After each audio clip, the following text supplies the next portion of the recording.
పార్టీలో దీపన సొంత మనవరాలని చెప్పి జోష్న పారిజాతానికి షాక్ ఇచ్చిన శివన్నారాయణ. ఇంతకు ఏం జరిగింది? అసలు పార్టీలో దీపన సొంత మనవరాలని శివన్నారాయణ చెప్పడమేంటి?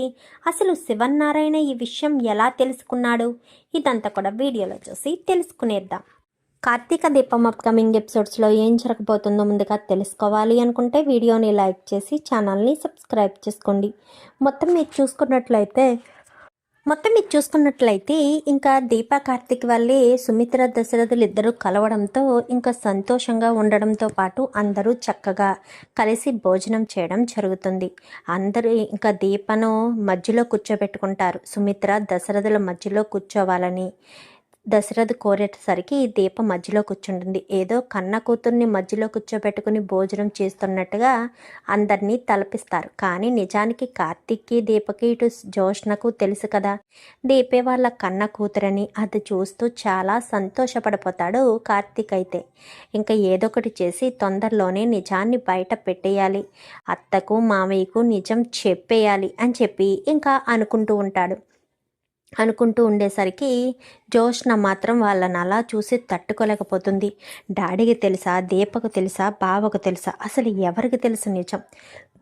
వీళ్ళని చూస్తుంటే నిజం తెలిసినట్టే ఉంటుంది. ప్రతి క్షణం నాకు కురిబిక్కిరి ఆడడం లేదు, టెన్షన్గా ఉంటుంది. ఏంటో నా పరిస్థితి అర్థం కావట్లేదు అని చెప్పి ఇంకా జోష్న కంగారు పడుతుంది. అందరూ కూడా భోజనాలు చేసిన తర్వాత ఇంకా మేము వెళ్ళొస్తాం మామయ్య అని చెప్పాను. కానీ ఒక్క నిమిషం అంటూ శివన్నారాయణ గదిలోకి వెళ్ళి ఇంటికి వచ్చిన ప్రతి ఒక్కరికి అంటే శ్రీధర్కి, కాంచన్కి, కార్తీక్కి, దీపకి నలుగురికి బట్టలు తీసుకొస్తాడు. ఇంకా వెళ్ళొస్తాం మామయ్య అనగానే ఒక్క నిమిషం అందరూ గుర్తుపెట్టుకోండి, తొందరలోనే పార్టీ ఏర్పాటు చేస్తాను, అందరినీ తీసుకురావాలి, శ్రీధర్ నీ ఫ్యామిలీని కూడా తీసుకురావాలి అనగానే నా ఫ్యామిలీకి ప్రత్యేకించే ముందు ఇక్కడే ఉన్నారు కదా మామయ్య గారు అంటే కాంచన గురించి కాదు, నీ రెండో భార్య వాళ్ళ గురించి అని చెప్పనేసరికి ఇంకా పారిజాతం కాశీ అనగానే కాశీ, దాసు, నీ కూతురు స్వప్న, నీ భార్య కావేరి అందరినీ తీసుకురావాలి. అందరం ఒక కుటుంబంలా ఉండాలి. మన మధ్య మనస్పర్ధలు వచ్చినా కానీ అవి ఏమీ మనసులో పెట్టుకోకుండా అంతా నా కుటుంబంలాగే ఉండాలి. కాంచనంతో కావేరి కూడా అంతే, నా బిడ్డ లాంటిదే. తనకు మాత్రం ఎవరున్నారు? నేను చెప్పానని చెప్పి ఖచ్చితంగా తీసుకురాను. కానీ చాలా థ్యాంక్స్ మామయ్య గారు, నన్ను క్షమించడమే కాకుండా నా కుటుంబం, నేను చేసుకున్న వాళ్ళని కూడా మీరు క్షమించి మీలో కలుపుకోవడానికి చూస్తున్నారు. మీది చాలా మంచి మనసు.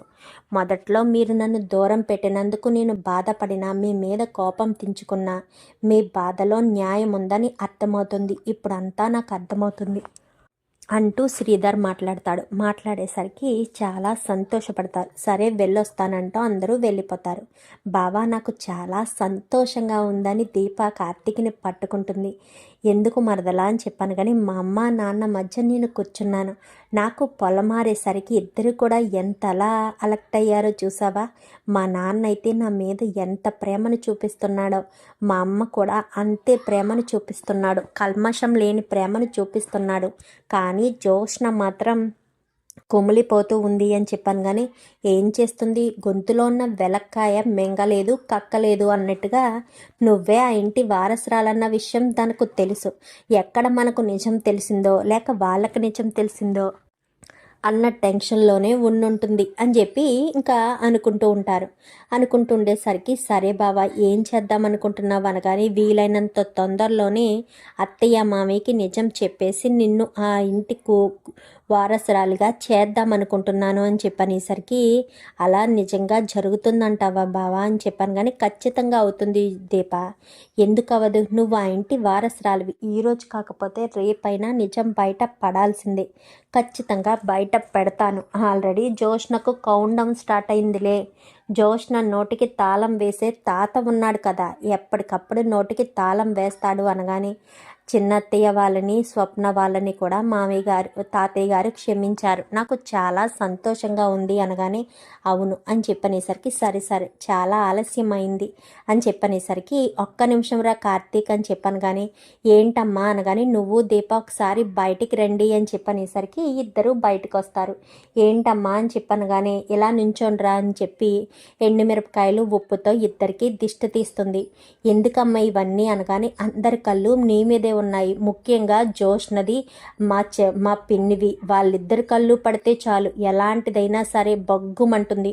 వాళ్ళిద్దరి దృష్టి ముఖ్యంగా మీకు తగలకూడదు, మీరు ఎప్పుడూ సంతోషంగా ఉండాలి అని చెప్పనేసరికి ఇంకా వాళ్ళిద్దరికీ దిష్టి తీసి తూతూ అని ఉమ్మేసిన తర్వాత తీసుకెళ్ళి బయట పడేస్తుంది. వెళ్ళి ప్రశాంతంగా పడుకోండి, ఇంకా మీకు ఎలాంటి ప్రమాదం ఉండదు అని చెప్పి మాట్లాడుతుంది. మాట్లాడేసరికి సరేనని ఇంకా చాలా సంతోషంగానే అక్కడి నుంచి వెళ్ళిపోతారు. అత్తయ్యకి నేనంటే చాలా ఇష్టం కదా బావా అని చెప్పాను. కానీ మేనకోడలివి కదా అని చెప్పనేసరికి, మేనకోడల్ని అన్న విషయం తెలియదు కదా అని చెప్పాను. కానీ తెలీదు, కానీ ఇష్టమే కదా అని చెప్పి మాట్లాడుకుంటారు. మాట్లాడుకున్న తర్వాత సరేనని ఇంకా హ్యాపీగా ఉన్న సమయంలోనే మరుసటి రోజు ఉదయాన్నే ఇంకా ఇంటికి వెళ్ళిపోతారు.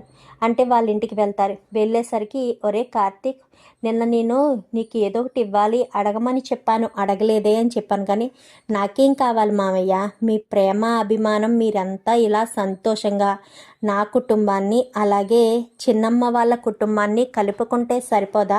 అంతకు మించిన ఆనందం నాకేముంటుంది అని చెప్పనేసరికి, అవునవును అందరినీ తీసుకొచ్చి ఇంటి మీదకే తీసుకురండి అనగానే, నీ సొమ్ము ఏమన్నా ఇస్తున్నావా పారిజాతం? నువ్వేమన్నా కష్టపడ్డావా లేక నీ పుట్టింటి నుంచి అన్నా తీసుకొచ్చావా? ఇదంతా నా సొమ్మే కదా, మరి నీకేంటి అంత బాధ? నువ్వు అదుపులో ఉంటే బాగుంటుంది పారిజాతం, నీకు మించిన అదుపాజ్ఞలు ఎక్కువైపోతున్నాయంటూ మాట్లాడేసరికి, అది కాదండి, ఏది కాదు, కార్తీక్ తొందరలోనే పార్టీ ఏర్పాటు చేయాలి అనగానే, సరే తాత అని చెప్పాను. కానీ సరేరా కార్తీక్, నీతో మాట్లాడే పనుంది, పద బయటికి వెళ్దామని చెప్పి ఇంకా బయటికి తీసుకెళ్తాడు. కార్తీక్ని అయితే తీసుకువెళ్ళేసరికి, ఎక్కడికి తాత అనగానే, దాసుకు ఫోన్ చేయి, దాసుకు ఫోన్ చేసి రమ్మని చెప్పు అనగానే, దాసు మామయ్యక ఎందుకు అని చెప్పనేసరికి, ఫోన్ చేసి రమ్మని రా అని చెప్పనేసరికి ఇంకా దాసుకు ఫోన్ చేస్తాడు. ఫోన్ చేసేసరికి ఎందుకు ఇవి శివనారాయణకి అనుమానం వస్తుందంటే, జోష్న పారిజాతం ఇద్దరు మాట్లాడుకున్న మాటలు శివనారాయణ కాస్త వింటాడు, కానీ సూచాయిగా వింటాడు. సో అది క్లారిటీ తీసుకోవడం కోసం కార్తీక్ కూడా ఈ విషయం తెలిసే ఉంటుంది అన్న అనుమానంతోనే కార్తీక్ని ఫోన్ చేసి రమ్మని చెప్తాడు. చెప్పేసేసరికి దాసు కాస్త వస్తాడు. వచ్చేసరికి, ఏంటి కార్తీక్ అనగానే, నేను కాదు తాత రమ్మని పిలిస్తేనే ఫోన్ చేశాను మామయ్య అని చెప్పనేసరికి, ఏంటి దాసు బాగున్నావా అని చెప్పాను. కానీ బాగున్నాను సార్ అని చెప్పనేసరికి, అవును నువ్వు ఏదో విషయం నాకు చెప్పడానికి చాలాసార్లు ప్రయత్నించేవాడివి కదా స్టార్టింగ్లో, ఎందుకు ఇప్పుడు చెప్పట్లేదు అనగాని, ఏ విషయం సార్ అనగానే, జోష్న విషయం చెప్పు పర్వాలేదు అని చెప్పాను. కానీ జోష్న విషయం ఏంటి సార్ అని చెప్పాను. కానీ చూడు దాసు, నాకు నీ మీద నాకు పూర్తి నమ్మకం ఉంది. ఏంటా నమ్మకం అంటే, నువ్వు ఎప్పుడు కూడా అబద్ధం చెప్పే మనిషివి కాదని నాకు పూర్తి నమ్మకం.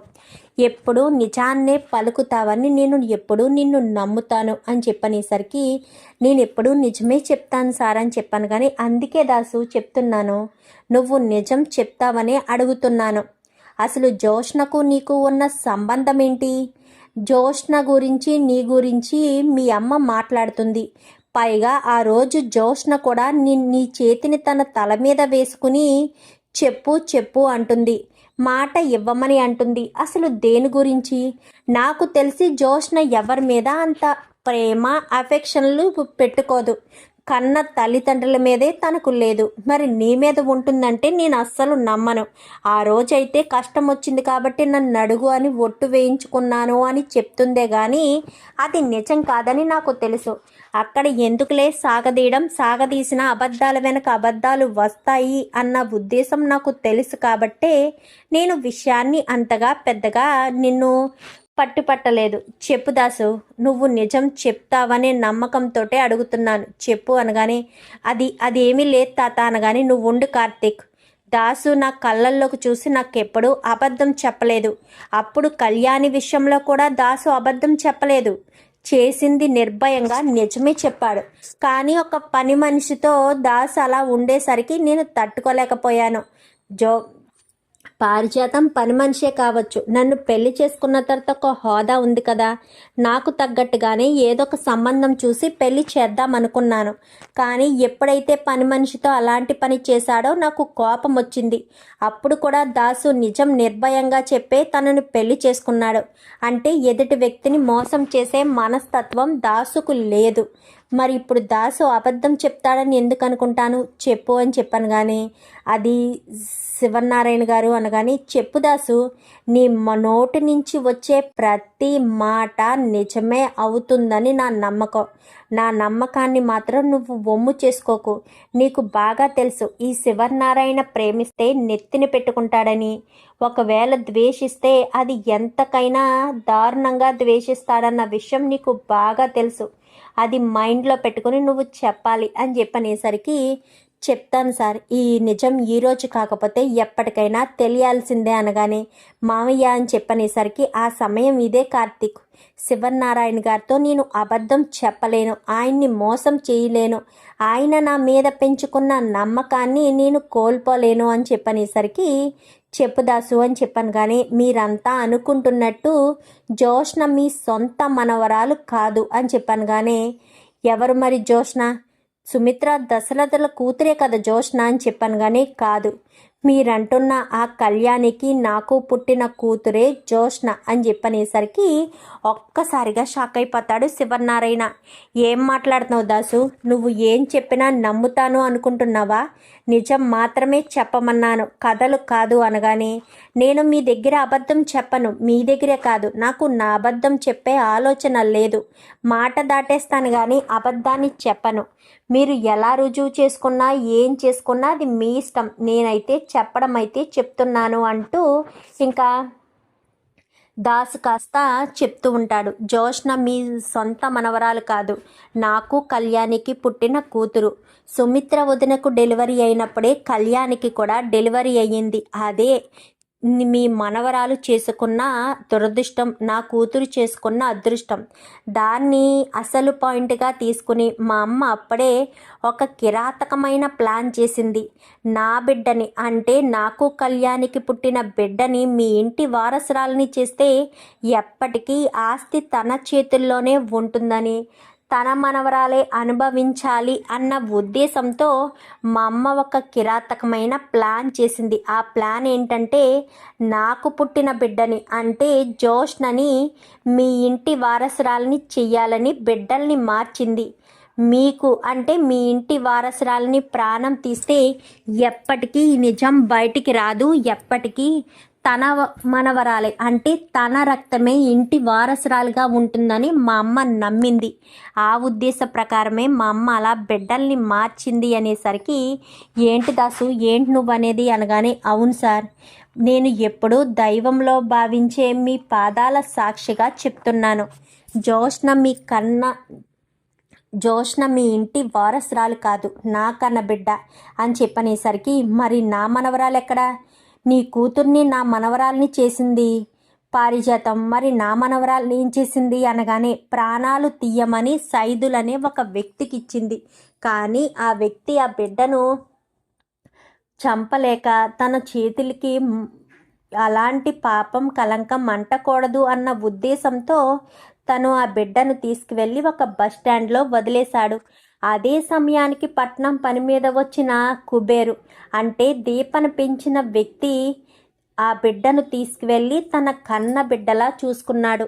ఎట్టి పరిస్థితుల్లో దీప కన్న తండ్రి కుబేరు కాదన్న విషయం బయటికి చెప్పొద్దని, దీపకు తెలియకూడదని కుబేరు వాళ్ళ అక్క దగ్గర మాట తీసుకున్నాడు. ఆ మాట తీసుకున్న ప్రకారమే అనసూయ నిజాన్ని బయట పెట్టలేదు. కానీ ఇన్ని సంవత్సరాల తర్వాత నేను మళ్ళీ ఇక్కడికి వచ్చింది మిమ్మల్ని మీ ఇంటి వారసురాలని కలపాలని. అప్పుడు కలపలేని వాడివి ఇప్పుడు కలపడం ఏంటి అని అనుకోవచ్చు. అప్పుడు పసిబిడ్డగా ఉంది. మా అమ్మ చేసిన కిరాతకమైన పని చూస్తే నాకు చాలా భయం వేసింది. ఆ బిడ్డను ఏదైనా చేస్తుంది. పలానా చోట బిడ్డ ఉంది అన్న విషయం తెలిసిన మా అమ్మ బిడ్డని ఏ చేయడానికైనా వెనకాడదు అన్న ఉద్దేశంతోనే నేను అప్పుడు నిజాన్ని చెప్పలేక దూరంగా వెళ్ళిపోయాను. కానీ అది జరుగుతుంది తప్పు అని నిలువెల్లా పొగరు అహంకారంతో పెరిగిన నా కూతుర్ని చూసి ఒక్కసారిగా షాక్ అయ్యాను. సుమిత్ర వదిన, దశరథ్ అన్నయ్య, మీ పెంపకంలో పెరిగిన నా ఇంటి బిడ్డ సంతోషంగా ఉండాలనుకున్నాను, పైగా జాలితో ఉండాలనుకున్నాను. సంతోషమైతే ఉంది కానీ ఎదుటి వాళ్ళ పట్ల జాలి కానీ ఎలాంటి బుద్ధి, ఎలాంటి అవసరం, ఎలాంటి భావన ఎదుటి వాళ్ళ మీద లేదు. అంత క్రూరంగా మా అమ్మ జోష్నను మార్చేసింది. అది చూసిన నాకు ఏం చేయాలో అర్థం కాలేదంటూ మొత్తం విషయం చెప్పుకొస్తాడు. ఒక్కసారిగా శివనారాయణ షాక్ అయిపోతాడు. దాసు చెప్పింది నిజమని నమ్మడంతో పాటు ఇంటికి వచ్చి సుమిత్రకు జోష్నకు టెస్ట్ చేయిస్తాడు. అది ఎవరికీ తెలియకుండా కార్తీక్ ఉన్నాడు కదా, కార్తీక్ ద్వారానే చేయించేసరికి ఇంకా అది నెగిటివ్ రావడంతో దీపకు ఇటు సుమిత్రకు కూడా చేయించడంతో పాజిటివ్ వస్తుంది. క్లారిటీ వచ్చేస్తుంది శివనారాయణకి. ఇంకా శ్రీధర్కి ఫోన్ చేసి, శ్రీధర్ రేపే మా ఇంట్లో పార్టీ, అందరూ రావాలి, ముఖ్యంగా నీ భార్య, నీ కోడలు, నీ అల్లుడు, నీ కూతురు అని చెప్పనేసరికి సరే అని చెప్పి ఇంకా మాట్లాడేసరికి కార్తీక్, దీప వీళ్ళిద్దరూ కూడా రెడీ అయి ఉండడంతో అందరూ కూడా బయలుదేరి వెళ్తారు. వెళ్ళేసరికి అక్కడ వీళ్ళని చాలా సంతోషంగా ఆహ్వానించి లోపలికి తీసుకువెళ్ళాక పార్టీ అది ఏర్పాటు చేస్తారు. ఇంకా వీళ్ళు కూడా వస్తారు, స్వప్న వీళ్ళు కూడా వస్తారు. వాళ్ళని కూడా అన్న తర్వాత ఎవరో బయట వాళ్ళే లేరేంటి తాత అనగానే, బయట వాళ్ళు మనకెందుకురా, మన వాళ్ళు మనకు సరిపోరా ఏంటి, ఇంత జనం ఉన్నారు, బయట వాళ్ళు వస్తే మళ్ళీ మనం ఏదోలా ఫీల్ అవుతాం, మన వాళ్ళ ముందే కాబట్టి మనం హ్యాపీగా ఫీల్ అవ్వచ్చు అని చెప్పి లోపలికి వెళ్ళి తాతయ్య అంటూ పట్టుకునేసరికి బాగున్నావా అంటూ మాట్లాడేసరికి బాగున్నావా అనగానే బాగున్నాను వదినా అని చెప్పి ఇంకా చాలా సంతోషంగా మాట్లాడుతుంది. ఇంకా స్వప్న అయితే మాట్లాడిన తర్వాత అంతా బాగానే ఉంటుంది. ఇంకా అంతా బాగానే ఉండగానే మీ అందరికీ ఒక విషయం చెప్పాలి, ఈ విషయం నాకు తెలిసి 10 రోజులైంది, ఈ 10 రోజులు బట్టి ఈ పార్టీ ఎప్పుడు వస్తుందా ఏంటి అన్న ఆలోచన మీదే ఉన్నాను. ఎందుకంటే ఈ నిజాన్ని బయట పెట్టాలి అన్న ఉద్దేశంతో. ఇంకా అలా బయట పెడితే ఎవరి స్థానాలు ఏంటో నేను ప్రత్యేకించి చెప్పవలసిన పని లేదు, విషయాలన్నీ వాటంతట అవే బయటికి వచ్చేస్తాయి అని చెప్పనేసరికి ఏంటది అని చెప్పాను. కానీ అది ఏంటంటే అని చెప్పనేసరికి తాత ఇప్పుడు అంత అవసరం లేదేమో అనగానే లేదురా చెప్పాలి, ఇప్పుడే చెప్పాలి అని చెప్పనేసరికి ఏంటి చెప్పాలంటున్నారు, వాడేమో వద్దు అంటున్నారు, మీరేమో చెప్పాలి అంటున్నారు అని చెప్పనేసరికి అవన్నీ నీకెందుకు ప్రభా, నువ్వు ఎందుకు సైలెంట్గా ఊరుకోవచ్చు కదా, నీకు అవన్నీ కావాలా ఏంటి అని చెప్పి మాట్లాడేసరికి ఇంకా సైలెంట్గానే ఉండిపోవడంతో ఇంకా పారు నీకు ఇవన్నీ ఎందుకు, నువ్వు సైలెంట్గా ఉండు, ఏం చెప్తానో నేను చెప్తాను కదా అంటూ మాట్లాడేసరికి పారు కాస్త సైలెంట్ అయిపోతుంది. జోష్న ఇలా రా అని చెప్పనేసరికి జోష్న కాస్త శివనారాయణ పక్కన వచ్చి నిలబడుతుంది. అమ్మ దీప ఇలా రా అని చెప్పాను కానీ దీప కూడా పక్కన వచ్చి నిలబడేసరికి ఇవి నా మనవరాలి మంగళసూత్రాలు, ఇవి నా భార్య మంగళసూత్రాలు నా మనవరాలికి మాత్రమే దక్కాలి అనుకున్నాను. ఈ సూత్రాలు తీసి దీప మెడలో కార్తీక్ చేత కట్టించాను. ఇప్పుడు ఉన్నది ఈ చైన్ అయినా నా మనవరాలికి దక్కాలి అనుకుంటున్నాను, అందుకోసమని నా మనవరాలి మెడలో వేస్తున్నాను అంటూ ఇంకా తిరగడం జోష్న వంక తిరిగి ఇంకా జోష్న మెడలో వేద్దామని అనుకుని జోష్న మెడలో వెయ్యకుండా దీప మెడలో వేస్తాడు. ఒక్కసారిగా షాక్ అయిపోతారు. ఏంటి షాకింగ్గా ఉందా, జోష్న మెడలో వేయకుండా దీపం మెడలో వేసానేంటి అని మీరంతా అనుకుంటున్నారా? ఎందుకంటే నా అసలైన వారసురాలు దీపే కాబట్టి. హే పారిజాతం, అయినా నీకేం తెలుసు, బిడ్డల్ని మార్చడమే నీ పని, అసలు నా ఇంటి అసలైన వారసురాలు ఎవరనేది నీకు తెలియదు కదా, చెప్పు జోష్న, నా ఇంటి అసలైన వారసురాలు దీపే కదా, చెప్పు అని చెప్పనేసరికి అది అనగానే చెంప చెల్లు మనిపిస్తాడు శివనారాయణ. చెప్పు జోష్న అని చెప్పనేసరికి తాత అని చెప్పనగానే, తాత ఎవరి నీకు తాత? లేదంటే నువ్వు నార్మల్గా ఉండుంటే పారిజాతం మనవరాలుగానే ఉండుంటే నువ్వు తాత అని పిలిచినా నేను ఒప్పుకునేవాడినేమో. కానీ నువ్వు నన్ను మోసం చేశావు, నా ఇంటికి మోసం చేసి నా ఇంట్లో అడుగు పెట్టావు. అలాంటి తప్పుడు నువ్వు తాత అంటే ఎందుకు ఒప్పుకుంటాను? అస్సలు ఒప్పుకోను అని చెప్పి మాట్లాడేసరికి, ఏంటి నాన్న దీపని మనవరాలేంటి అని చెప్పాను. కానీ అవునమ్మా, దీపే నా ఇంటి అసలైన వారసురాలు. ఈ పారిజాతం స్వార్థ బుద్ధితో చిన్నప్పుడే బిడ్డల్ని మార్చేసింది కదా. బిడ్డల్ని మార్చేయడం వల్లే దీప నా ఇంట్లో పెరగకుండా కుబేర్ దగ్గర పెరిగింది.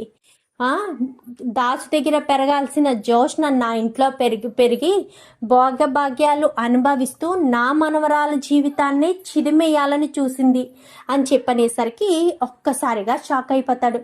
అంటే ఏంటి మీ ఉద్దేశం అని చెప్పాను. కానీ ఉద్దేశం ఏముంది? నువ్వు చేసిన పని నాకు తెలియదు అనుకుంటున్నావా? నువ్వు చేసిన పని చెప్పింది నీ కొడుకే, కానీ ఇంటి వారసురాలు ఎవరన్న విషయం నీకు తెలియదు కాబట్టి నువ్వు ఆ విషయం చెప్పలేదు. ఇంటి వారసురాలు ఎవరో కాదు, దీపే ఇంటి అసలైన వారసురాలు. ఆ విషయం నీ మనవరాలకి తెలుసు. నీ మనవరాలే నీ దగ్గర ఆ విషయాన్ని దాచిపెట్టింది. ఎంత గొప్ప మనవరాలో నువ్వే అర్థం చేసుకో పారిజాతం. నువ్వు నీ మనవరాల్ని గొప్పగా ఊహించుకుంటావు, గొప్పగా ఉండాలి అనుకుంటావు. నీ మనవరాలే నిన్ను మోసం చేసి ఇంత దారుణంగా జోష్నను నీ మనవరాలనుకు నెత్తినెక్కించుకుంటే దీపై ఇంటి అసలైన వారసురాలన్న విషయాన్ని చెప్పలేదు. సుమిత్ర, దశరథ, మీకు ఇప్పుడు మనసులో కలిగిన అనుభూతి ఏంటంటే, దీప లాంటి మంచి మనిషి ఒకప్పుడు నీ కూతురుగా కావాలి అనుకున్నావు సుమిత్ర. తర్వాత ఏయో డిస్టర్బెన్సెస్ రావడంతో ఇంకా దీపను వద్దనుకున్నావు. కానీ దీపే ఇంటి అసలైన వారసురాలు. నీ సొంత కూతురు, నీ రక్తం పంచుకు పుట్టిన నీ కూతురు దీపే, జోష్న కాదు. జోష్న దాసు కూతురు. ఈ విషయం నాకు తెలిసి 2 రోజులైంది. నాకు ముందు నుంచే పారిజాతం జోష్న మీద అనుమానం స్టార్ట్ అయింది. వాళ్ళిద్దరూ మాట్లాడుకునే మాట తీరు ప్రతి ఒక్కటి నేను గమనిస్తూనే ఉంటాను. మనల్ని ఎవరూ గమనించట్లేదని వీళ్ళు అనుకుంటారు, కానీ అది ఎప్పటికీ జరగదు. ఎవరొకరు ఏదో రకంగా గమనిస్తూనే ఉంటారు. అది తెలుసుకుని మసులుకోవడం చాలా మంచిది. జోష్న, పారిజాతం ఎలాంటి వాళ్ళో, ఎలాంటి స్వార్థ బుద్ధి గల వాళ్ళో నాకంతా తెలుసు. నేను వాళ్ళని ముందు నుంచి గమనిస్తూ ఉండడం వల్లే వాళ్ళే ఇంటి అసలైన వారసురాలు కాదని జోష్న అన్న విషయం నాకు దాసు ద్వారా తెలుసుకున్నాను. వీళ్ళిద్దరి మాటల్లోనే నాకు అనుమానం కలిగే నేను తెలుసుకున్నాను అని చెప్పి శివనారాయణ కాస్త అంటాడు. అనేసరికి సుమిత్ర అయితే, నాకు అత్తయ్య లేకపోయినా మిమ్మల్ని సొంత అత్తయ్యలాగే భావించాను కదా అత్తయ్య. మరి అలాంటిది నాకు ఇంత ద్రోహం చేయాలని, నా బిడ్డని నాకు దూరం చేసి పరాయి బిడ్డని నా బిడ్డని చెయ్యాలని ఎలా అనుకున్నారు? ఆస్తి అంతస్తు కోసం, డబ్బు, హోదా, పలుకుబడి కోసం ఎంతకైనా దిగజారిపోతారా? అంటే మీకు మీ సుఖం మాత్రమే చూసుకున్నారు. నా ఇంటి వారసురాలు కష్టాలు పాలవుతుందని చూసుకోలేకపోయారు. మీ మనవరాలు మాత్రమే హ్యాపీగా సుఖంగా ఉండాలని మీరు భావించారు. చాలా తప్పత్తయ్య, చాలా తప్పుగా ఆలోచించారు. నిజం ఈరోజు కాకపోతే ఏదొక రోజు బయటపడుతుందని మీరు తెలుసుకోలేకపోయారు. అలా బయటపడ్డ రోజు మీ పరిస్థితి ఏంటో మీకు తెలుసుంటే ఈరోజు ఈ రకంగా ఉండేది కాదు అని చెప్పి మాట్లాడుతూ ఉండేసరికి, అది కాదు సుమిత్ర అని చెప్పాను. కానీ వద్దత్తయ్య, మీరేమీ చెప్పొద్దు. మీరు నాకు ఏదైనా చెప్పాలని ప్రయత్నించినా అది మీ మీద నాకు మరింత కోపం పెంచేదిగానే ఉంటుంది అని చెప్పి సుమిత్ర కాస్త గట్టిగా వార్నింగ్ ఇచ్చేసరికి, ఇప్పుడు వీళ్ళిద్దరినీ ఏం చేయాలో, ఎలాంటి నిర్ణయం చేసుకోవాలో నువ్వే ఆలోచించు దీప అని చెప్పాను. కానీ బాగుంది తాత, పోయి దీపనే అడిగావా? దీప ఏం చేస్తుంది? ప్రతి ఒక్కరిని క్షమించడమే పనని క్షమించడం మొదలు పెడుతుంది. అలా క్షమిస్తే వీళ్ళని ఇంట్లో ఉంచితే దీపనే ఉండనివ్వరు. వీళ్ళు ఎప్పటికైనా ఏదైనా ప్రమాదం తలపెడతారు అని చెప్పి కార్తీక్ అంటాడు. చూద్దాం మరి రాబోయే ఎపిసోడ్స్లో ఏం జరుగుతుందో. వీడియో నచ్చితే లైక్ చేసి ఛానల్ని సబ్స్క్రైబ్ చేసుకోండి. Thank you for